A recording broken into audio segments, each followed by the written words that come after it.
अस्सलाम वालेकुम, मैं हूं इमरान आज़म और आप देख रहे हैं मेरा यूट्यूब चैनल इमरान आज़म व्यूज़। नाज़रीन, मैं इस वक्त मौजूद हूं सुप्रीम कोर्ट ऑफ पाकिस्तान में।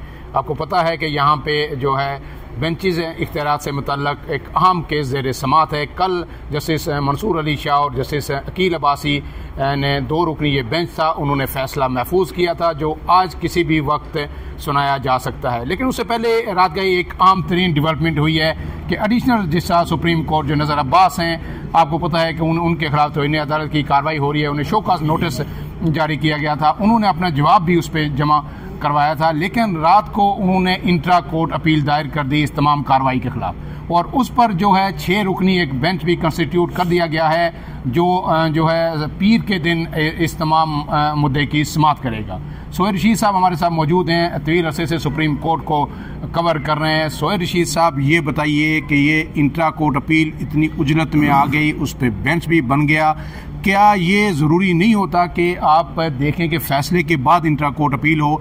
और इतनी यानी क्या अगर तौहीन अदालत की कार्रवाई आगे बढ़ती तो क्या ये कोई एक नया पिंडरा बॉक्स खुल जाना था? क्यों इतनी उजरत में ये सब कुछ हुआ, और अब का जो आज का आर्डर है वो क्या हो सकता है?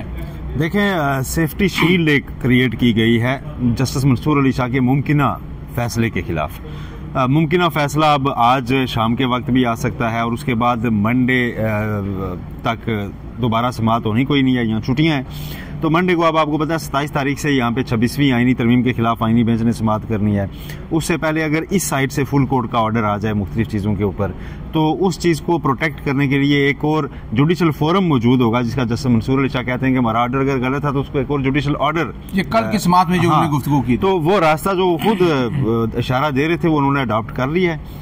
अब 1 बजे का वक्त रखा गया है मंडे को, ये बेंच 1 बजे बैठेगा, ताकि अगर कोई भी चीज़ हुई तो मंडे को उसको निकाला जा सकता है, काउंटर उसका किया जा सकेगा, काउंटर किया जा सकता है, एग्जैक्टली काउंटर किया जा सकता है। तो उसके लिए ये एक बेंच तश्कील दे दिया गया। पहले बेंच बड़ा अहम है, बेंच ऐसा नहीं है कि जिसके ऊपर आप बैठ कर सकेंगे, इसमें फैसला क्या आएगा। हाँ, फैसला क्या आएगा, क्योंकि एक तो चीज देखें कि 6 रुकनी बेंच है, इसमें इवन नंबर में है।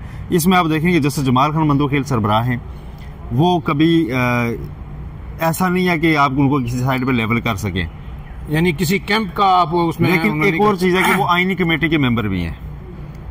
अब आईनी कमेटी ने ऑलरेडी वो केस वहां से जो ट्रांसफर होके आया उसको 27 को अपने पास लगाया हुआ है। तो इन पे पहला एतराज तो ये भी आ सकता है जनाब कि आप तो उस कमेटी का हिस्सा हैं जिसके खिलाफ कार्रवाइयां जारी हैं। बिल्कुल सही, ठीक है, तो जुडिशल ऑर्डर के खिलाफ जिसने ये फैसले किए।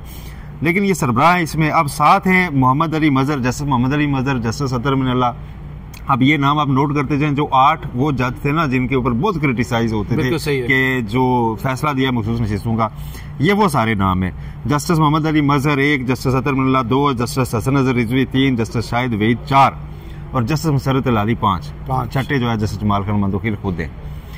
तो ये एक ऐसा बेंच है जिसमें अगर अक्सरियत इस तरफ जाती है जी कि नहीं जस्टिस मंसूर अली शाह गलत कर रहे हैं, तो ये एक नया दचका होगा जस्टिस मंसूर अली शाह के स्टांस को, क्योंकि इससे ये चीज नहीं, जो भी उनके हमख्याल लोग हैं, हम ख्याल यही तो हैं जो बेंच में बैठे हुए हैं, इन्हीं को लेवल किया जाता था ना कि ये वो 8 हैं, ये 8 बैठ के ये कर रहे हैं। और उन 8 के ऊपर आज तक एक हवा कायम है कि 8 ने बड़ा स्टैंड लिया था। तो अब अगर ये बैठ के कहते हैं जी कि नहीं ये बेंच गलत कर रहा है, तो उससे एक लाइन तो ड्रा हो जाएगी कि अब जस्टिस मंसूर अली शाह अकेले रह गए, तनहा रह गए।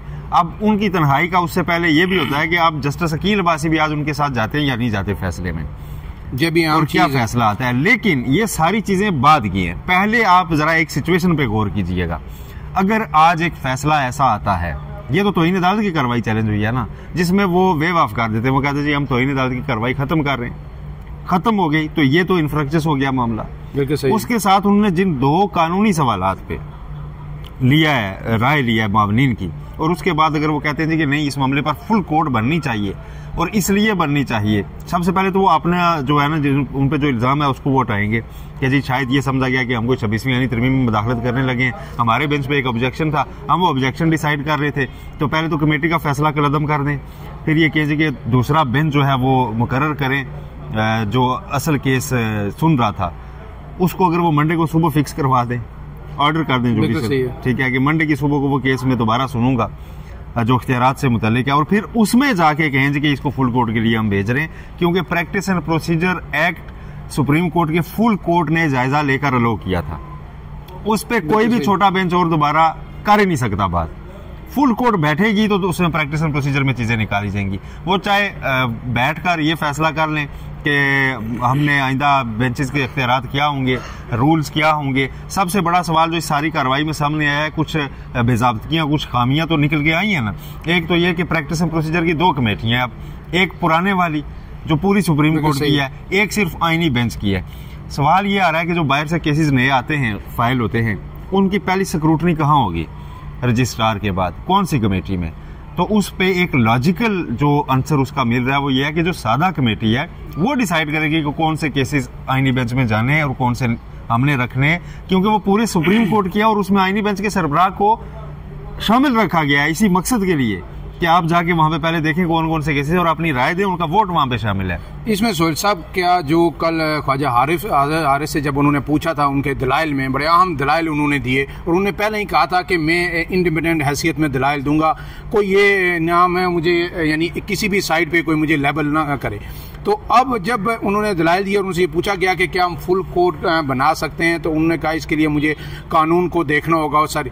लेकिन अगर आज जो कन्वीन करते हैं वो फुल कोर्ट, क्योंकि ऑलरेडी ज़ाहिर है बेंचेस तो कमेटी ने बनाने होते हैं, फुल कोर्ट ऑलरेडी मौजूद होता है, वो सिर्फ चीफ जस्टिस ने कन्वीन करना होता है, जिस तरह जस्टिस मंसूर अली शाह ने भी कल कहा था।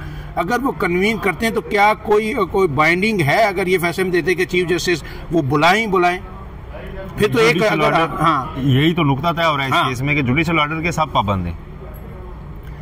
अच्छा, जुडिशियल ऑर्डर के सब पाबंद हैं और यही मावनीन से राय ली गई थी कि ऐसा हो सकता है। यानी तो सब ने एक चीज तो कही है, बाकी जिन्होंने वक्त लिया जी कि हम इस पे देखेंगे कानून क्या कहता है, माजी की नजीरें सारी ये हैं कि जब जुडिशियल ऑर्डर हुआ जी कि इसको इतने रुकनी बेंच के सामने रखा जाए तो रखा गया। ठीक है, बिल्कुल सही। ऐसा नहीं हुआ कि जुडिशियल ऑर्डर की खिलाफ वर्जी की, इंतजामी साइड पे आप जुडिशियल ऑर्डर की खिलाफ वर्जी नहीं कर सकते कि जुडिशियल ऑर्डर जाए चीफ जस्टिस और चीफ जस्टिस के मैं इसका पाबंद नहीं हूँ, पाबंद होता है। फिर आप फुल कोर्ट बिठाएंगे और वहां बैठ के आप कहेंगे ये जुडिशियल ऑर्डर गलत था। अगर आपने उसे गलत कहना है तो आप चैम्बर में बैठ के नहीं कह सकते कि वो गलत है। यही तो सारा इस वक्त फड्डा बना हुआ है, इसी के ऊपर तो फैसला आना है। तो अब इससे जो अगला हफ्ता सोहेल साहब है वो बड़ा ही दिलचस्प है। एक और चीज बड़ी अहम आप दिलचस्प है ना मिस कर रहे हैं, नजर अब्बास साहब, जिनको कल जस्टिस गिल वासी कह रहे थे कि वो कह रहे हैं मुझे कुर्बानी का बकरा बनाया जा रहा है, उन्होंने अपनी बरतरफी को चैलेंज नहीं किया।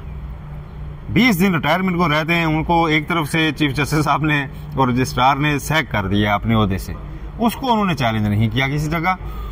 वो चैलेंज कर रहे हैं ओहदे से वो हो सकते हैं, बरतरफ ये होता है, ओएसडी बना दिया गया। जाते जाते एक शोहरत उनके साथ ऐसी लगाई जा रही है, एलामिया जारी किया गया, पूरे नेशनल मीडिया पे चलाया गया कि इस बंदे ने किया गया, लेकिन उसके गलत लगाया। वो बंदा जाते जाते रिटायरमेंट से 20 दिन पहले तो डर खत्म हो जाना चाहिए ना, इतना नहीं उठ के कह सकता यार कि मैंने बिल्कुल ठीक किया था, मैंने रेगुलर बेंच का केस बनता था तो मैंने लगाया है। आपने कहा हुआ है कि जो भी कस्टमर टैक्स के केसेस आएंगे शाह जी के पास लगाना है, ये हमारा स्पेशलाइज्ड बेंच है, तो मुझे क्यों आगे कर रहे हैं? नहीं, देखिए उन्होंने एक बात तो कही है ना कि मैंने जो जुडिशियल ऑर्डर था उसका नोट बना के भेज दिया, उसके बाद मेरा काम खत्म है, लिहाजा मैंने किसी भी तरह की तौहीनी अदालत नहीं की, लिहाजा मेरी जो है ना ये शोकाज नोटिस वापस ले लिया जाए।